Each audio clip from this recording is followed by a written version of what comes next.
ingusan, ya kan, nggak ada apa-apanya, ya kan, hanya karena anaknya Jokowi dihina, diejek, ya kan, ternyata tampil dengan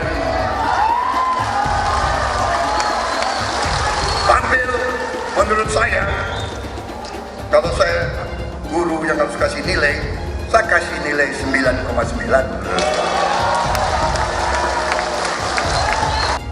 Anak muda katanya kurang berpengalaman, tetapi waktu itu saya berpikir, kalau saya pilih orang yang sangat berpengalaman, ya, kalau pengalamannya baik.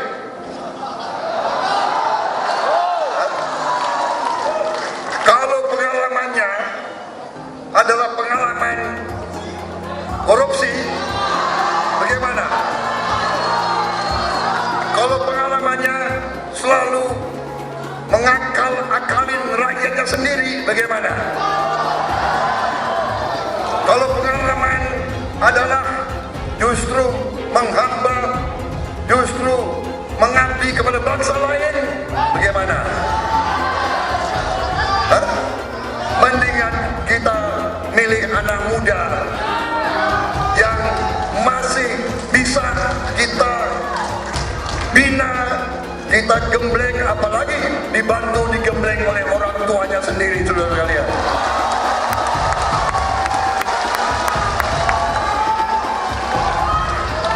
Apalagi orang tuanya seorang pejuang merah putih, seorang yang membela rakyat Indonesia. Apa salahnya, saudara sekalian? Kalau Pak Muhaimin, seingat saya baru sekali ini, alhamdulillah, dalam haul bangunan.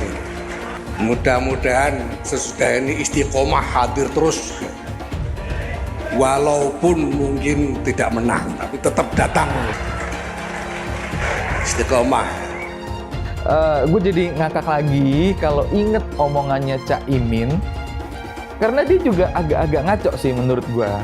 Masa dia bilang mau bikin 40 kota kayak Jakarta? Caranya itu gimana? Astaga, orang mau bangun IKN aja ngos-ngosan karena duitnya terbatas, investor juga sepi. Kok bisa-bisanya bilang mau bangun 40 kota kayak Jakarta? Dulu kita dukung IKN itu karena apa? Kita harapkan ada investasi besar masuk. Kira-kira jangan membebani APBN. Tapi sudah sekian lama nggak ada yang masuk. Kan wajar kita evaluasi. Evaluasi bagian dari perubahan. Jadi karena itu ya biasa aja, perubahan itu adalah bagian dari yang salah tidak diteruskan. Yang salah tidak diteruskan. Sekali lagi Gus, mohon maaf, IKN ini bukan hanya membangun bangunan pemerintah, tapi juga sebagai simbol pemerataan pembangunan di Indonesia. Mungkin nanti setelah pulang dari debat bisa di Google, sudah banyak yang masuk namanya pada Agung Sedayu. Dan nanti akan tambah lagi mungkin setelah Pilpres, karena mereka pasti akan wait and see, melihat stabilitas politik di Indonesia. Saya itu tanya tips and triknya agar investasi ataupun proyek-proyek besar bisa di sana. Sebab saya lihat itu ada 32 proyek pemerintahan pusat, ada juga berbagai program-program yang luar biasa, patut kita banggakan. Dibandingkan dengan misalnya Kota Madiun yang hanya 11%, Cirebon hanya 7%, Tasikmalaya. Kita ingin triknya apa? Sehingga akses pendanaan pembangunan itu bisa bersifat adil dan merata. Kalau kita jadi pemerintah pusat nanti, tugas kita adalah membagi secara adil seluruh proyek-proyek nasional kita. Jumlah proyek, jumlah anggaran yang digelontorkan ke Solo sebelum saya jadi wali kota itu lebih besar.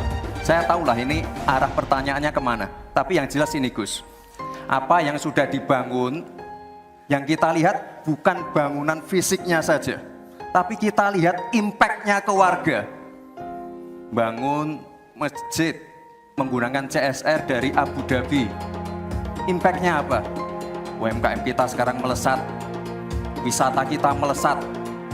Kemarin waktu Idul Fitri, kunjungan wisatawan ke Solo melebihi Jogja. Itu impact-nya. Kita juga harus berkolaborasi, tidak semuanya pakai APBN. Ada yang pakai APBN plus APBD plus dibantu, saya sering dibantu Pak Ganjar, gubernur saya. Ini kolaborasi, kita punya kebun binatang Solo Safari, tidak pakai APBN. Masjid tidak pakai APBN. Tapi impact-nya apa? Impact-nya ke masyarakat. Jadi yang kita lihat ini Gus, tidak perlu tendensius seperti itu. Kita lihat impact-nya ke warga seperti apa. UMKM meningkat, kesejahteraan meningkat, lapangan pekerjaan terbuka. Itu yang kita lihat Gus. Jadi tidak melihat, oh ini dia anak emaskan. Enggak. Pemerataan pembangunan itu sudah terjadi di mana-mana, bukan hanya di Solo. Dan itu fakta loh Gus. Proyek di Solo sebelum saya menjabat itu lebih banyak. Fakta itu. Terima kasih. Seluruh proyek-proyek besar yang ambisius, ini IKN sebagai salah satu contoh saja, itu kalau hanya mengandalkan APBN hampir 500 triliun. Saya ingat sekali Gus Muhaimin dulu sempat ikut meresmikan dan potong tumpeng di IKN. Ini gimana? Ini nggak konsisten. Dulu dukung, sekarang nggak dukung karena menjadi wakilnya Pak Anies yang mengusung tema perubahan. Sekali lagi Gus, mohon maaf, IKN ini bukan hanya membangun bangunan pemerintah, tapi juga sebagai simbol pemerataan pembangunan di Indonesia, sebagai simbol transformasi pembangunan di Indonesia. Kami memiliki satu tekad bahwa di dalam pemerintahan yang akan datang minimal harus dibangun 40 kota baru yang selevel dengan Jakarta. Gus Muhaimin ini agak aneh ya, pengen bangun kota selevel Jakarta tapi nggak setuju sama IKN. Saya barusan dari IKN. Mas Anies, dengan berbagai kondisi yang ada di Jakarta, apa pendapat Mas Anies ketika kemudian Indonesia sentris itu ingin dibangun, mimpi besar anak bangsa sejak presiden sebelumnya ingin dibangun untuk memindahkan ibu kota dari Jakarta ke IKN? IKN hanya membangun tempat untuk aparat sipil negara bekerja, bukan untuk rakyat. Jadi jangan kita meniru pemerintah Belanda. Mereka punya kota tua, ketika kota tua turun permukaan mereka pindah ke selatan, bikin di sekitar Monas, ditinggalkan, masalah tidak diselesaikan. Kita harus menghadapi masalah dengan menyelesaikan. Apakah boleh saya simpulkan kalau begitu Mas Anies dalam posisi yang oposisi terhadap beberapa kebijakan termasuk IKN, menolak IKN dilanjutkan? Saat bicara tentang ibu kota baru kita, banyak orang bilang ngapain keluarin 470 triliun buat IKN, mending dibagi-bagiin ke orang miskin. Itu pola pikir yang sempit, yang cuma mikirin solusi sementara. Kepadatan penduduk, populasi yang membludak, polusi yang semakin parah, itu semua jadi permasalahan yang harus dipikirkan solusi jangka panjangnya. Dan IKN adalah solusi tersebut. IKN dibangun untuk menyelesaikan permasalahan yang sekarang sekaligus mencegah permasalahan yang mungkin akan datang di masa depan. Kesejahteraan masyarakat Indonesia harus menjadi prioritas utama. Milih Anies dan Imin setidaknya sudah menyelamatkan Indonesia dari kehancuran. Gus Dur saja dikudetanya, apalagi rakyat. Yang satu memang jago kata-kata, jago beretorika, nggak kelawan kalau soal kata-kata. Di sisi lain, kita sama-sama melihat yang sudah ditulis pakai tangan dia sendiri, pakai hati dia sendiri, lagi dia ingkari, apalagi hanya mengandalkan kata-kata dan janji. Pun demikian dengan janji Cak Ponimin. Gus Muhaimin memberikan program siapapun yang hamil yang ada di muka bumi Indonesia ini akan diberikan tunjangan selama hamil. Karena itu yang masih jomblo secepatnya nikah, hamil, dibiayai kehamilannya oleh Gus Muhaimin. Akan mendapatkan subsidi, akan mendapatkan tunjangan rata-rata 6 juta selama kehamilan. Gus Muhaimin dan PKB menang. Semua yang punya sepeda motor, BBM-nya kita subsidi gratis tanpa biaya. Siapa yang di sini punya sepeda motor? Tahun 2024 PKB menang Gus Muhaimin presiden, disubsidi serendah-rendahnya harga subsidi BBM. Kalau PKB sekarang bukan PKB Gus Dur, ini PKB Caimin. Jadi beda, PKB-nya sudah beda. Jadi nggak bisa lagi menurut saya, memang masih tetap jualan nama Gus Dur, itu ada larangannya jelas sekali. Tapi ya namanya orang masih mencuri-curi, kebiasaan kayaknya mencuri-curi. Mencuri partai, sekarang mencuri gambar. Gus Dur pendiri partai, orang yang dikatakan oleh Caimin sebagai guru politiknya, malah dikudeta, apalagi rakyat. Susah kan mau milih pemimpin seperti itu nanti? Pak Prabowo hari ini adalah calon presiden dari Partai Gerindra. Saya sampaikan berkali-kali bahwa saya tidak ingin menjegal, saya tidak mau menjadi orang yang dibawa untuk berhadapan dengan Pak Prabowo dan menghentikan Pak Prabowo. Saya tidak mau. Dan saya katakan itu kepada siapapun yang datang kepada saya untuk berbicara tentang calon presiden. Yang nanti anak saya dan anak-anak saya akan ingat itu. Enggak, saya tidak mau mengkhianati, menikam pada orang yang dulu sudah bekerja, membantu, dan berjuang bersama. Jangan sampai Indonesia jatuh ke tangan pembohong. Jangan sampai Indonesia jatuh ke tangan Anies Baswedan. Anies pintar asumsi bukan pintar bicara, tidak pintar kerja. DKI Jakarta sudah menjadi parameter Anies tidak pantas jadi presiden. Saya mensyukuri kenapa kalah, kenapa ditahan. Saya bersyukur atas itu semua. Saya coba bayangkan ya, kalau seandainya waktu itu kita menang gitu ya, hari ini belum tentu kita bisa nikmati seperti ini. Kita bersyukur 5 tahun Tuhan izinkan kasih ke orang yang pintar ngomong untuk kerja. Coba kalau kita bayangkan gitu ya, kalau kemarin saya masih jadi gubernur, ini saya udah turun ini. Tapi yang pintar ngomong itu dikira orang hebat kan? Ini lebih berbahaya tahun 2024. Langsung ketahuan karakternya. Langsung ketahuan itu. Di saya juga ada kutipan Pak di kamar saya Pak. Tulisannya, Jakarta telah mengambil keputusan yang fatal. Bilang dihalang-halangi, Anies masih sering bikin acara di sana-sini. Bebas pula. Duh, nggak capek apa ngibulin rakyat mulu Pak? Nah yang gue pertanyakan nih, Anies itu kampanye di mana-mana sering naik pesawat jet. Nah pesawat jet biaya sewanya dari mana Pak? Atau itu pesawat jetnya siapa Pak? Coba jujur deh. Karena setahu gue nih, itu punya bos Anda, Surya Paloh. Anies bicara soal pendidikan. Padahal waktu dia di Jakarta, dia sendiri nggak mampu buat memberikan bangku sekolah yang cukup waktu mimpin di Jakarta.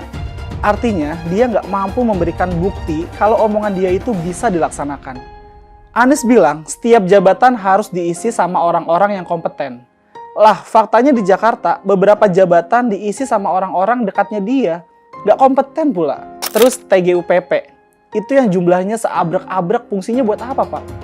Kok Jakarta makin berantakan sih? Sekali lagi, Anies nggak bisa membuktikan omongannya.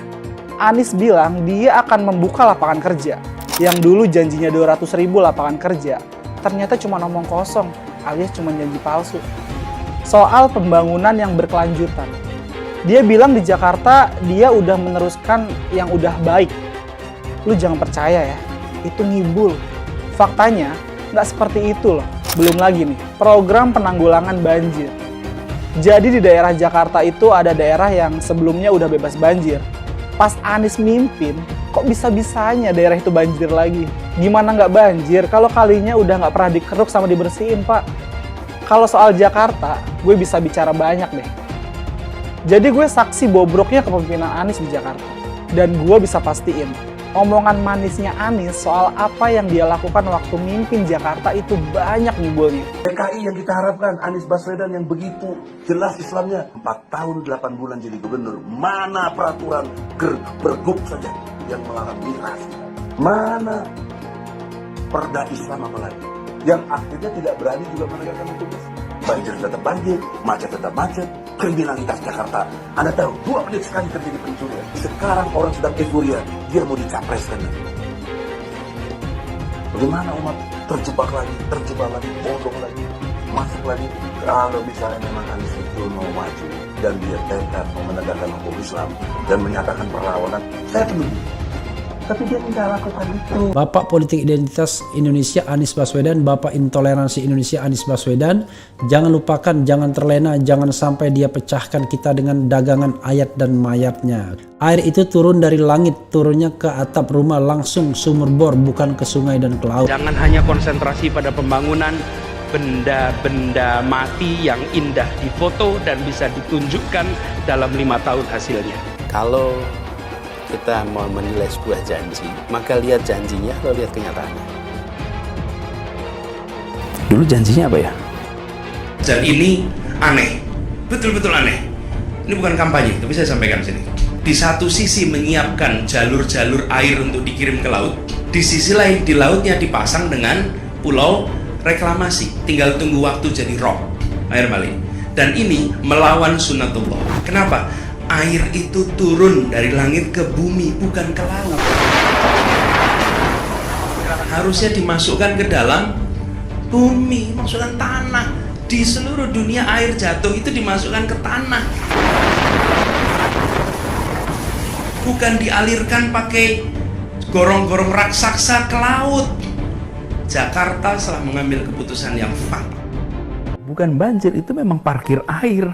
Bukan banjir, itu memang parkir air. Masyarakat berkeliling dengan membawa toa untuk memberitahu semuanya, termasuk sirine. IKI Bond 82 miliar. Apa alat transportasi yang dimiliki oleh hampir setiap orang?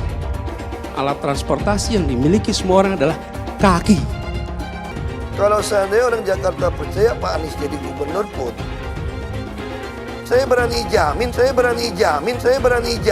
dia akan lakukan normalisasi yang sama seperti saya lakukan kok. Gak usah bohong lah. Tapi ketika air sampai di muara, maka siap untuk dipompa ke laut. Pancasila Soekarno, ketuhanan ada di pantai. Anak Tuhan dari mana? Kalau Yesus anak Tuhan, bidangnya siapa? Besok di seluruh wilayah Indonesia kami katakan damai. Iblis hanya menggoda orang yang beriman. Makanya jarang-jarang orang kafir kerasukan setan. Yang kerasukan setan itu orang baik-baik. Jarang, saya belum pernah nengok Cina kerasukan setan. Pernahkah Ahok itu kerasukan setan? Enggak, setannya juga. Karena sesama setan dilarang saling menggoda. Karena di salib itu ada jin kafir. Haleluya. Kepalanya ke kiri apa ke kanan?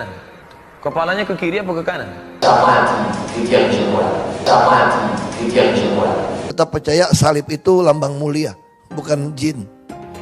Kok ketawa? Aku nggak nyindir siapa-siapa loh. Saya nggak pernah mundur untuk kebenaran, keadilan, kejujuran dan peri kemanusiaan. Gue nggak pernah mundur. Dan gue nggak pernah takut juga sama lu. Siapapun yang rasis, gue akan hadapin. Karena rasis itu tidak berperi kemanusiaan. Sama saya ditanya dulu kan, kamu nyesel nggak statement kamu di Pulau Seribu sehingga masih masuk penjara? Tidak pernah nyesel.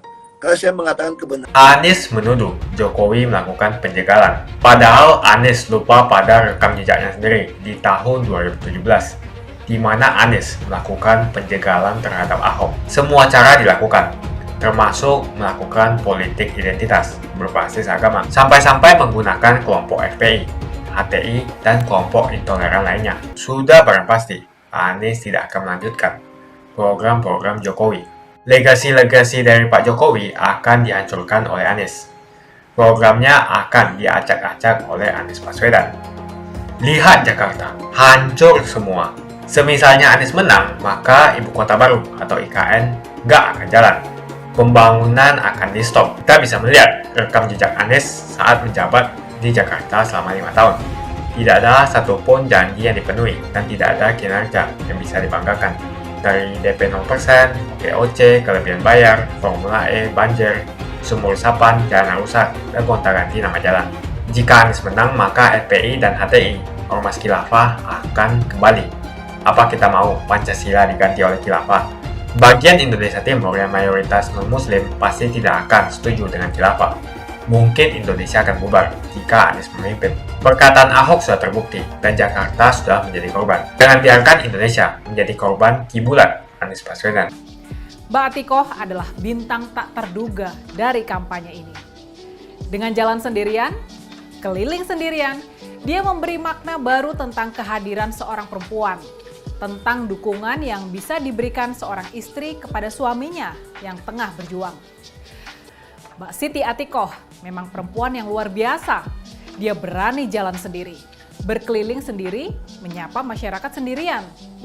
Di panggung itu, di atas panggung itu dia berdiri sendirian, berpidato dengan lantang, mempesona puluhan ribu masyarakat yang sengaja datang untuk menjumpainya. Dia berkampanye sendirian dengan penuh keberanian. Tubuhnya kecil mungil, tapi keberanian yang besar terpancar dalam senyumannya yang tanpa ragu. Dia bukan perempuan yang terlampau ambisius, bukan sama sekali. Tapi Siti Atikoh sejatinya sedang merombak total pandangan masyarakat tentang peran seorang perempuan sebagai pendukung suaminya, sebagai support system bagi suaminya yang sedang berjuang. Lawan mencibirnya sebagai perempuan yang kelewat ambisius. Keluarganya dicibir sebagai keluarga yang terlalu ambisius. Tapi pada kenyataannya, Mbak Atikoh sesungguhnya hanya sedang menjalankan tugas. Ia sedang memenuhi panggilan sejarah. Siti Atikoh adalah cerminan nyata perempuan masa kini. Ia dikagumi para perempuan yang lebih tua, menjadi cerminan perempuan generasinya. Dan dia menjadi inspirasi bagi para perempuan dari generasi sesudahnya. Siti Atikoh adalah bintang dari kampanye Pilpres 2024 ini. Siti Atikoh tidak berdiam di rumah. Dia tidak juga sekedar mengikuti suaminya kemanapun dia pergi. Siti Atikoh setingkat di atas itu. Dia bersedia berbagi peran sekaligus berbagi tanggung jawab dengan suaminya. Dengan semangat Cut Nyak Dien, Siti Atikoh ikut terjun ke medan pertempuran. Dia ikut aktif memperjuangkan keyakinan dan nilai-nilai yang dipegang suami yang disayanginya. Demi istrinya bisa meraih pendidikan yang lebih tinggi, Mas Ganjar rela berkorban. Dia menjadi single parent bagi Alam untuk sementara waktu.